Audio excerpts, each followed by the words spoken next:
अरे मफिया ओखबे चाहे बाहुबली, निषाद के लइका के रे बेटा कहाँ ना चली। मफिया ओखबे चाहे बाहुबली, निषाद के लइका के रे बेटा कहाँ ना चली। जहिया बेटा जी बेटा हमरा प्रखंड में ये सिक्सर के 6 गोली तोरा छाती पर चली। शुरू तो होला निषाद से रंगदार, जिला में केहू कुछ ना उखाड़। निषाद जिसे तू तो करइबे बेटा जान से जइबे। जौन हमनी के मैटर में टांग लड़ाई ओकर ऊपर से नीचे ले पूरा हड्डी गिनाई। जौन हमनी के मैटर में टांग लड़ाई ओकर ऊपर से नीचे ले पूरा हड्डी गिनाई। रे सरवा जौन निषाद जी के देह के जरता ओकरा दिलिया पे छिलेला बास जाई।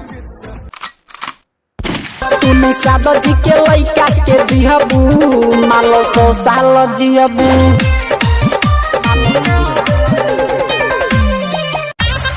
अरे चंद्रमा के ऊंचाई या पृथ्वी के चौड़ाई कौन पैदा लेला बा गिन के बताई। अरे चंद्रमा के ऊंचाई और पृथ्वी के चौड़ाई कौन पैदा लेला बा गिन के बताई।